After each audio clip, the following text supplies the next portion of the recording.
Hi guys, welcome to my blog. Finally हम लोग पहुंच गए अंडमान। अब आप सोच रहे होगे कि ऑल ऑफ सडन ये सारी चीज़ें कैसे हुई है। तो हाँ, हमने लास्ट वीक डिसाइड किया कि कहीं चलते हैं। लाइफ काफ़ी फास्ट पेस में चल रही थी, थोड़ा स्लो डाउन करना था। कुछ डेस्टिनेशंस हमने एक्सप्लोर करके रखे थे, लाइक गोवा जाते हैं, कहीं और जाते हैं। फिर सोचे कि चलो ऐसी कोई ऑफ बीट लोकेशन पे चले जाते हैं जहाँ पे मज़ा भी आए, कुछ नई चीज़ें भी एक्सप्लोर करने मिले। तो हमने फाइनली डिसाइड किया कि हम आएंगे अंडमान। और फाइनली आज हम पहुँच गए अंडमान। ये जर्नी काफ़ी एक्साइटिंग होने वाली है, तो आप ये जर्नी के सारे ब्लॉग्स ज़रूर देखिए, आपको भी मज़ा आएगा। और मैं अपने साथ आपको भी अंडमान घुमाता हूँ। जो भी सारी चीज़ें रहेगी, मैं आपको जो भी रियलिस्टिक फीडबैक्स रहेंगे, जो भी रिव्यूज़ रहेंगे, वो सारी मैं आपको रियल टाइम और एकदम रियल वे में ही दूंगा, क्योंकि ये जर्नी कोई स्पॉन्सर्ड जर्नी नहीं है। सो लेट्स सी कैसे ये जर्नी आगे टर्न आउट होती है। बस गाड़ी आगे बढ़ रही है। दोनों तरफ ऊंचे पेड़, शांत सड़कें और बीच बीच में दिखता ये नीला पानी। पोर्ट ब्लेयर के ये रास्ते बहुत शोर नहीं करते, बस धीरे धीरे दिल को सुकून दे देते हैं। सफर अभी शुरू हुआ है और एहसास बहुत खूबसूरत है। ये जगह सिर्फ देखने की नहीं है। यहाँ आकर दिल अपने आप थोड़ा शांत हो जाता है। ऊंचा लहराता तिरंगा, सामने खुला समंदर और बीच में आज़ादी की वो यादें। ये वो धरती है जहाँ से नेताजी सुभाष चंद्र बोस जी ने आज़ादी के सपनों को एक नई आवाज़ दी थी। यहाँ खड़े होकर गर्व भी महसूस होता है और एक गहरा सा सम्मान भी, उन सभी कुर्बानियों के लिए जिनकी वजह से हम आज खुलकर सांस ले पा रहे हैं।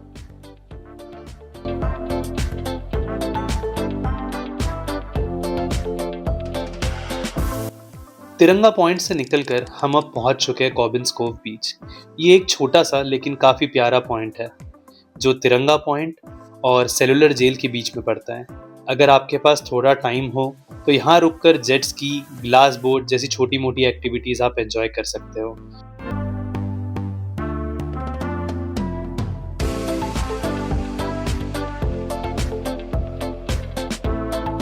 और अब अगला पड़ाव, एक ऐसी जगह जो इतिहास को काफी करीब से महसूस करती है। अब हम आ चुके हैं सेल्यूलर जेल। ये जेल ब्रिटिश टाइम में करीब 1906 के आसपास बनकर तैयार हुई थी और इसे काला पानी के नाम से भी जाना जाता है। एंट्री पर जलती हुई ये दीप ज्योति यह याद दिलाती है कि ये जगह सिर्फ देखने की नहीं बल्कि समझने की है। अंदर जाकर हम इस जेल को करीब से देखेंगे और जानेंगे इससे जुड़ी कई बातें। फाइनल कोड तोड़ने का काम करता था, जिससे इंसानों का जल्द से जल्द हो जाए। फांसी कर देखने के बाद बैक साइड से डोर से जब बाहर निकलोगे, आप लोग को जाना है इस वर्कशॉप के अंदर। जैसे आप लोग इसके अंदर एंटर करोगे, पहला ऑयल मिल ओरिजिनल है, ध्यान से देखिएगा। उसके आगे के सेक्शन में आपको दिखेगा एक इंसान। यहाँ आने से पहले हमने इस जेल के बारे में काफी कुछ सुना था, लेकिन अंदर आकर चीजें थोड़ी अलग लगने लगी। जेल का ये माहौल, ये कॉरिडोर्स और चारों तरफ फैली खामोशी, सब कुछ अपने आप ध्यान खींच लेता है। यहाँ दूसरी मंजिल पर विनायक दामोदर सावरकर जी का सेल है, जहाँ उन्होंने अपने जिंदगी के कई साल कैद में गुजारे। सेल बहुत छोटा है और उसे देखकर यह समझ आता है कि ये हालत में कितना मुश्किल रहा होगा उनके लिए ये वक्त। पूरे जेल को अंदर से बाहर से देखते हुए एक बात साफ हो जाती है, यह जगह सिर्फ एक बिल्डिंग नहीं है, ये उस दौर की सच्चाई है जो आज भी हमने संभाल कर रखी हुई है।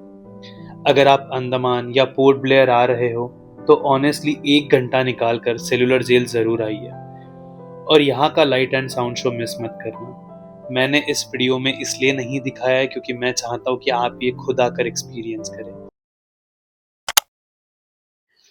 तो हमारे दूसरे दिन की शुरुआत होती है यहाँ से। ये है पोर्ट ब्लेयर जेट्टी। चारों तरफ पानी, हल्की सी मॉर्निंग ब्रीज और सामने एक नया आइलैंड प्लान।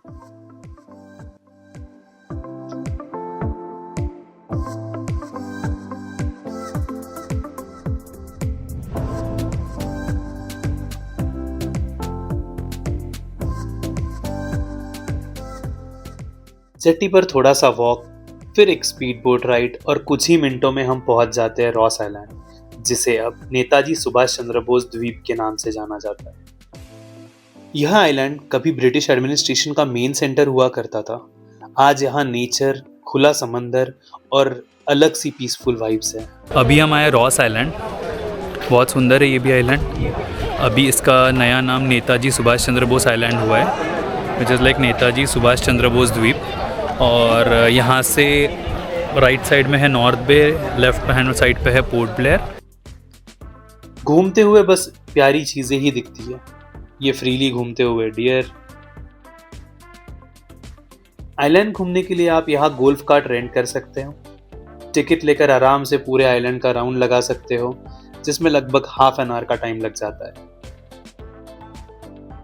गोल्फ कार्ट से ऊपर जाते हुए पुराने बैरक्स और स्ट्रक्चर्स दिखते हैं, जहाँ कभी सोल्जर्स रहा करते थे। आज वो वॉल साइलेंट है, लेकिन आइलैंड की हिस्ट्री को अभी भी होल्ड करके रखती है।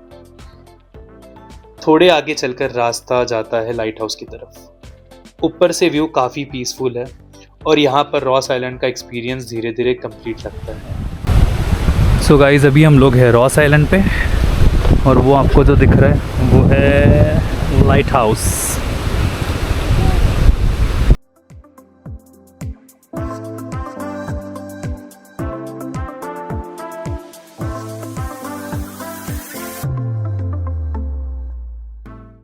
रॉस आइलैंड से निकलते ही जेट्टी के लेफ्ट हैंड साइड पर है एक छोटा सा एक्वेरियम का म्यूजियम। यहाँ की टिकट सिर्फ 10 रुपए है। आप यह डिफरेंट टाइप्स की फिशेस, शेल्स, शंख देख सकते हैं। अगर आपके पास थोड़ा एक्स्ट्रा टाइम है तो क्विक विजिट काफी इंटरेस्टिंग लगता है। और अगर पोर्ट ब्लेयर में और टाइम बचता है तो आप चिड़िया टापू जा सकते हो, नॉर्थ पे एक्सप्लोर कर सकते हो या फिर लोकल शॉपिंग भी प्लान कर सकते हो। अंडमान स्लो ट्रैवल के लिए बना है, जहाँ हर जगह रश नहीं, बस एक्सपीरियंस इंपॉर्टेंट।